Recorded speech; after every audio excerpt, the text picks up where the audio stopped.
What's up, y'all? It's Tisha the Diva, and this is for my ladies. This is my podcast where amazing things happen and we get to talk, discuss, and celebrate real women of color.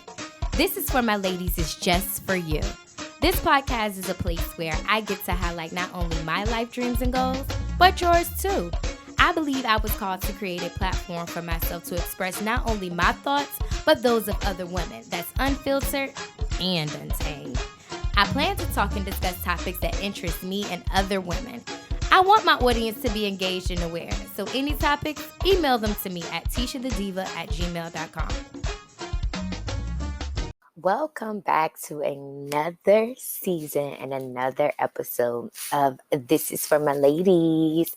I am your host, Tisha the Diva, and I just want to say thank you for always tuning in each and every Tuesday or whatever day of the week that you listen to This is for my ladies podcast. But I especially want to thank you all for tuning in. This is season 5, episode 93. And just literally in 7 more episodes, you guys, I will have my 100th episode of This is for my ladies. I am super duper excited to have brought you this many podcasts. Honestly, I think this is probably one of the most consistent things in my life right now, even despite, me going on hiatuses and taking breaks and all of that stuff. It's just one of those things that remain constant in my life, that no matter what, no matter where I am, no matter what I'm doing, I could pretty much kind of do. And I just want to say thank you to you all. Thank you for just supporting. Thank you all who give your monthly subscription donations. Thank you to anybody who have, sent me any cash out money towards This is for my ladies. Thank you to my previous guests. Just thank you all. Just thank you. I really appreciate you all. So with that being said, I am in a grateful and thankful mood. For one, I am grateful and thankful that my car has finally arrived to LA. Woohoo! Yes, you all. So one of the things that I have been dealing with, while I've been here in LA is transportation. And while I was provided transportation, the car belongs to somebody else. And now that I am, working downtown and also working with a costume designer and a stylist and consultant, I literally would have, somebody else's car all day from like 7 a.m. to almost like 1 a.m. So that could definitely be, very a drastic change for somebody to not have their vehicle for that long. And I tell you, this was just like days and days and days on end. But I mean, shit, I got to do what I got to do. But either way, I'm definitely grateful for that, to even have had that transportation available to me. But now I have my own transportation, so I'm able to kind of, get around and, take care of my own personal affairs in my own vehicle. I still haven't really been out exploring much since I got in my car, for one, the simple fact, and I cannot repeat and stress this enough, we are still yet in a pandemic. Nothing is open. I believe it's still in phase 1, but if I can be honest, I have not watched any of the California news since I've been here, except maybe like one time for about 2 or 3 minutes. And I just turned it off. I wasn't watching the news at home. I don't think I'm going to start here, but I probably should start watching the news since I am in a new place, a new state, a new city, that's, quite different from where I come from and, what was normal to me. So I guess I kind of should be figuring out, what's going on, when things are going to open, what their government is doing here. And so I guess I could, maybe catch up on a little bit of something every now and then.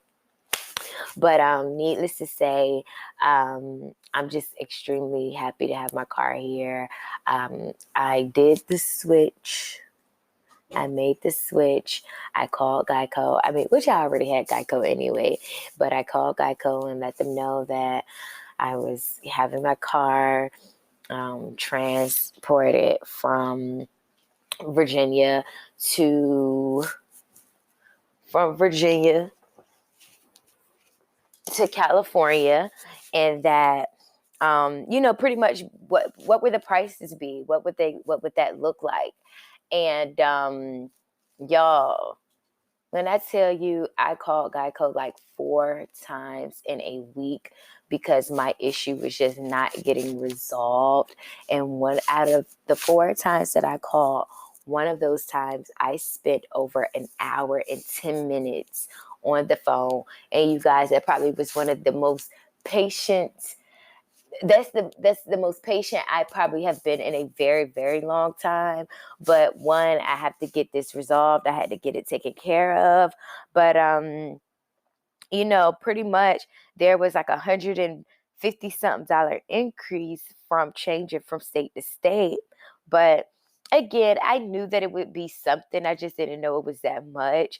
So when I go and check my car, my car insurance, and to go ahead and just pay it, it was $391. And I was just like, whoa, wait a minute. Hold on. I was not expecting it to be that much. Let me just call, see what I could do. Basically trying to get a credit and all that stuff or whatever. But what happened, it unbeknownst to me, they had can't when I initially called in to just go over just the coverage and the rates. I called on the 28th of October. They canceled my policy on the 28th of October when initially my policy was scheduled to cancel on the 3rd, which was, like my due date and all that stuff or whatever. So he told me you have until Tuesday to call. So I literally called that Tuesday, 4 days later, on the day that my bill was due and the day that it was scheduled to cancel.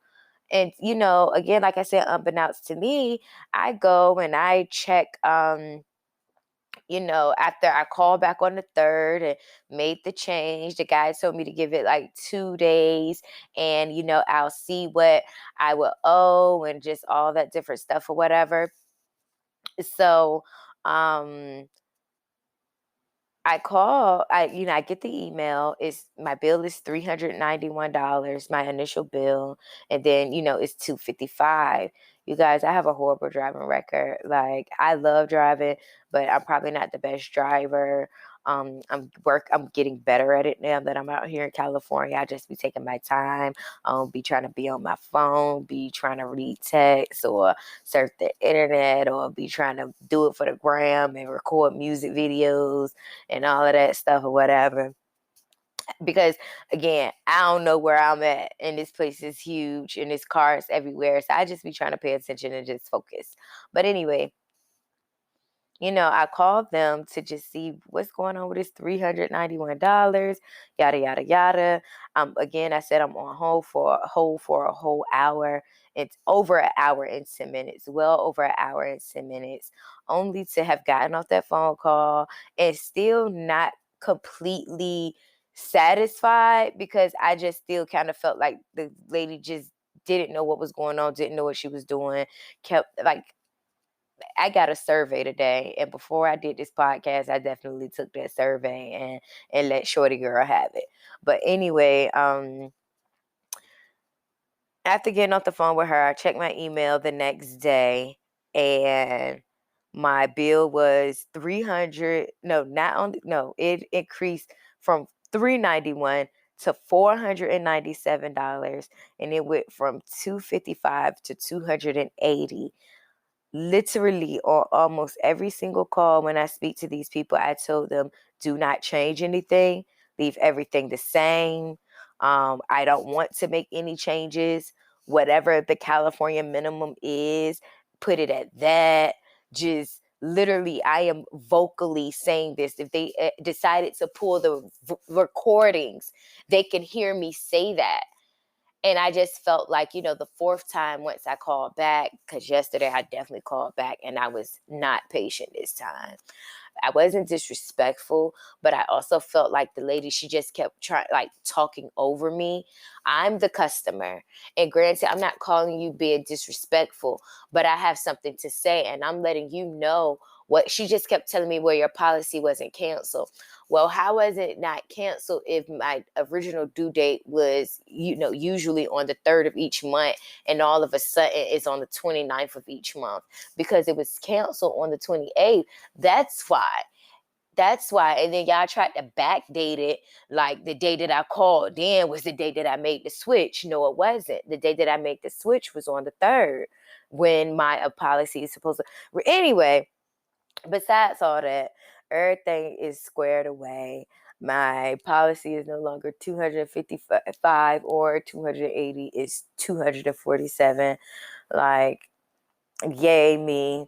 But, but either way, that's all squared away. But I just had to get that out, just let y'all know, like, just that. I'm gonna do a podcast episode eventually, just talking about, the things that you need to know, like if you want to move to LA, or pretty much anything after coming here and moving to LA.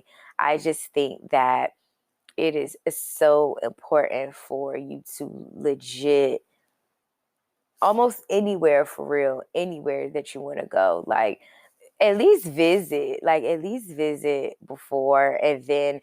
But anyway, that's going to be another podcast for another podcast topic for another episode, because I definitely want to get in that. And I've been pretty much working on a list, because I have been having people to ask me, do they recommend that they move to LA and all that different stuff. And, at first I'd be like, no, coronavirus, pandemic, no, phase 1. I don't even know what I was thinking moving here. Don't do it. But I was really able to take the time out. Somebody else asked me, and I was able to take the time out and just kind of like break down as to why she should wait to move, and things that she should consider before she moved. And then I had told her, I was like, ooh, you inspired me to probably do a podcast episode and a YouTube video. So I'm going to do that podcast and YouTube video together. But I'm going to do it when I get my hair done, because these braids is a mess. And I text the braid lady that did my braids here in California. And I texted her this morning, and sis just had a baby yesterday.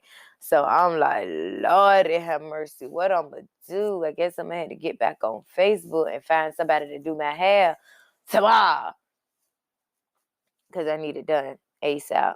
And I could very well wear my real hair out, but I don't want to. But I kind of do. It is getting kind of cold and chilly here in California. I didn't think that it could get cold nor chilly. Well, I did think it could get chilly, because sometimes, when I was here in July, some of the nights were definitely cool, and I had to go out and, buy some things to accommodate me and my skin, and that I needed to be warm. But anyway, yeah, so the weather has definitely changed. That's another reason why I'm kind of glad that I got my car. So yeah, I spoke to my friend, who I'm living here with, and I talked to him about, finding myself an apartment. LA is extremely expensive, so expensive. So now I'm just in the process of like, oh, am I going to find a roommate? Oh, do I need another job? Yes. oh, what can I do so that, I don't necessarily have to actually go out and work at a job, but, I could just make my own money. And, so my prayers, lately have definitely just been different. Um, and, that just God just do something in my life or whatever, because I was literally like, oh no, after May, after I finish on this show, if I even make it to finish this show, because Jesus Christ, I ain't even really got started or got my daggone feet wet yet. But when I tell you, just all the other stuff has definitely, kind of been a whirlwind. I'm just like, oh, I don't know if I'm gonna make it, sis. But anyway, um, yeah. I literally have the strong urge to just gather just a little bit of stuff that I do have here in California, put it in Sonata Latham, and literally just take the cash that I have, the money that's in my bank account, and just drive, just travel, just go, just stop at different places, just pull up at different places and document it, document all of that. Um, that is just something that I have literally been having the urge to do. Like, it has been a very, very strong urge, very, very strong desire. So again, as I said, my prayers have definitely been different. And again, I just want God to just continue to just guide me and direct me and just ordain my footsteps in my path, because I know how I can get.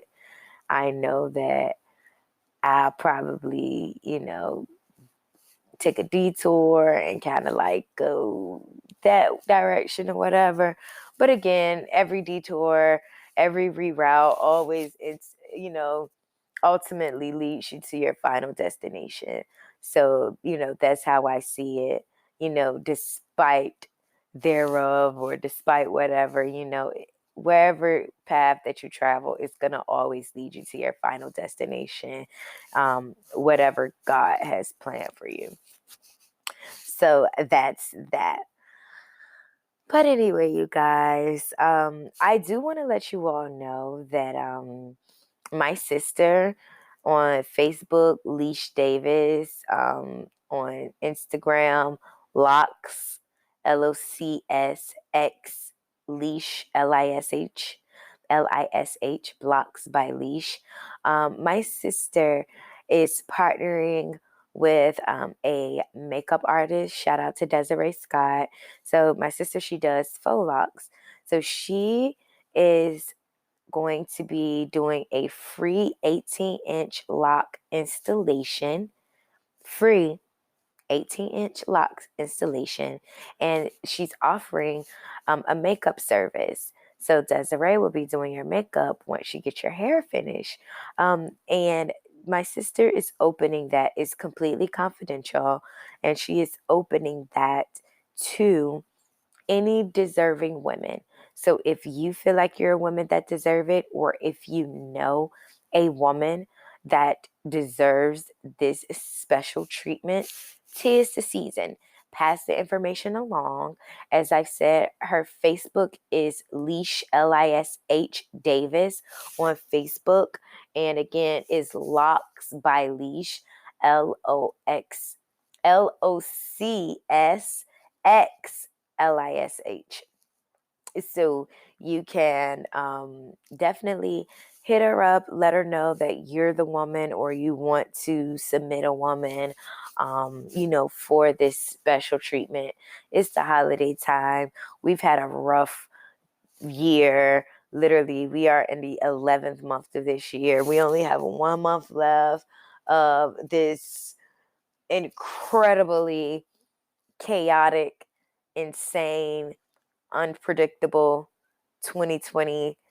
That's that's the least that we could do, is just, show somebody and give somebody a gift of, just pampering yourself and taking care of yourself and just feeling beautiful and just looking good. So I think that's, I definitely think that's great that what my sister is doing and what Desiree is doing. So definitely you all make sure you all get into that.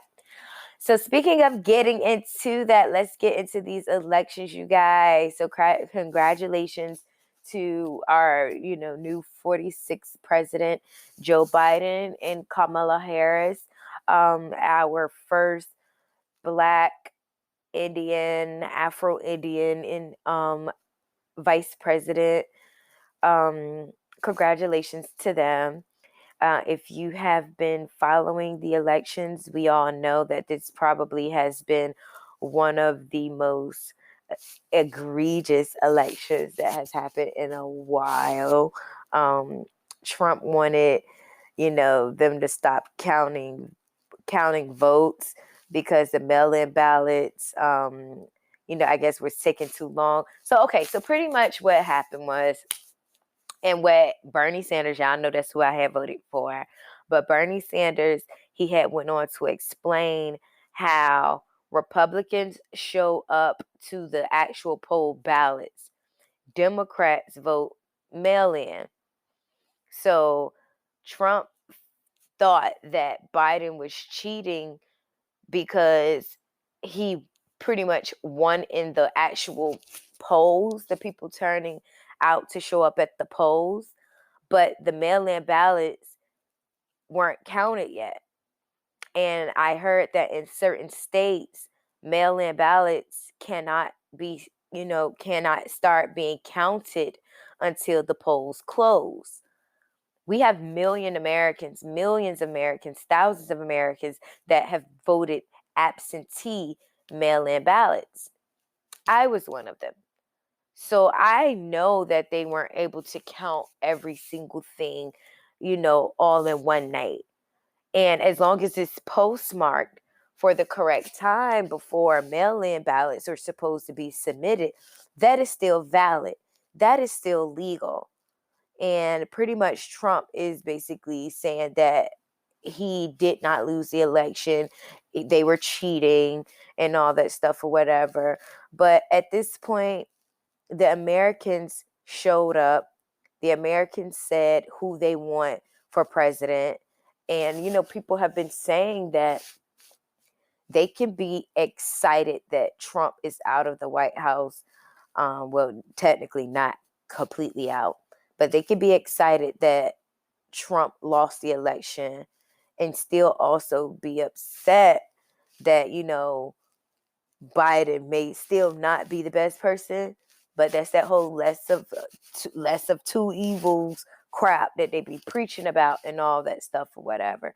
Again, that's why I voted for Bernie Sanders. Granted, I knew he won't go in, but I feel confident in my selection so that whatever happens to us in the next 4 years, I know who I voted for. But anyway, you guys, I can't say that I'm excited to see what these two have in store for us. I would be lying if I said that I am excited, but I'm just happy it's over. And I hope it's over because I have been hearing things that have been saying that Trump was going to look into an investigation and that the Supreme Court could reverse it. And I honestly hope that that's not true. And I honestly hope that that doesn't happen because that would be one, a big slap in the face. Two, it just goes to show you that, the people aren't heard because, again, this was the people's vote. This is the people. Hell, it was the electoral college vote too. The electoral college even also said, that he won because don't they have to vote? So I don't think that there's no scandalousness in that part. I totally don't believe that. But it's Trump. Everything always fake news anyway. Oh, but did you also hear that back in like 2017 that there was some tax cut law that he had wrote about this year? There would be a tax cut for anybody that makes less than 75,000 a year, but by 2027. No, by 2027, I believe that was one of the dates. But either way, they said that there's supposed to be an increase every 2 years, so that, again, anybody that makes 75,000 or less, every 2 years their taxes are going to go increase. Um, and that was in 2017, and they said that, people was like, why didn't this get covered? But they said that media did cover it, and they covered it a lot, actually. But it was buried under Trump's air quote fake news and all of that stuff or whatever. So I mean, it and I feel like, it was done in a way that even if he didn't win, nobody would know who to blame. Nobody would, people would think to blame, people would say blame Biden because we had a tax increase, within the 4 years that he's going to be, the residing president, there will be a tax increase under him, and Biden would be the one that's blamed for it when honestly and originally the plan was signed by President Trump in 2017. So there's that. So definitely there's that. If you listen to this and you know honestly that you make 75,000 a year or less, you're affected. So I mean, it just means that we literally gotta put the pedal to the metal and get in a different tax bracket within these next 2 years. So it can be done, you guys. It can definitely be done. Anybody can be a six-figure person. So, or even just break the 75. But anyway, I believe in you guys. So, speaking of, a new president, new laws, new bills, just all of that stuff, we know that government funding, such as TANF, SNAP, EBT, welfare, Medicaid, all of that stuff or whatever, we know that that is like government assistance. And speaking of government assistance, there was a tweet by Keke Palmer, and she said that, imagine if your EBT card could only work on healthy items. She tweeted that like this morning, and when I tell you, like, she was getting dragged by Twitter. And initially when I saw it, I was like, oh shoot, I'll probably be vegan, but at the same time, so many people are saying that people in, that are living in low income housing, that's living in poverty, that literally people had their own situation as to at one point why they were on EBT and how it literally like saved their life. And the furthest thing from their mind was them thinking about, oh, I have to eat healthy. So, Keke Palmer kind of had reneged and she was saying that if, healthy items should be free. It should just be free for those people who, EBT, but whatever. But nah, sis, that ain't what you said. You said just imagine if your EBT card can only work on healthy items. You didn't say imagine if your EBT was, and you purchased healthy items and it was free. That's not what you said. So anyway, it was one lady, she was just saying, after she had left an emotionally abusive marriage, she didn't have anything. She was pregnant at that time, and she was just basically saying how, she was able to receive EBT, cash, and WIC. And she said she literally cried at the social service office, at the whatever, whoever the issue. Yeah, I believe it's social service. She said she was literally like in tears crying at social service because she was like, all she wanted to do was make sure she could eat. She wasn't thinking about, oh, let me get this, quinoa and kale salad with, fresh green beans and sweet potatoes. No, sis was basically thinking about how she could survive and she could eat, for the nourishment of her baby. You know what? for me, Keke Palmer needs to mind her rich business. Why are you even worried about people in their EBT anyway, sis? If you not on assistance, like government assistance and on EBT, you rich. Stay in your rich bitch lane. Stay in your rich bitch business and stop worrying about the poor folks and all of that stuff. But anyway, I digress, you all. So, with that being said, do you think Keke Palmer was wrong? Do you think that EBT should only work on health items? Do you think that, people who do receive that type of assistance should receive free healthy items or anything, free healthcare, all of that stuff? You decide. But anyway, you guys, that's all I have for you all this week. Make sure you all catch me next week, each and every single Tuesday, you guys. I am Tisha the Diva. This is for my ladies. Make sure you subscribe, retweet, like, share, all of that. Tell somebody. Thanks.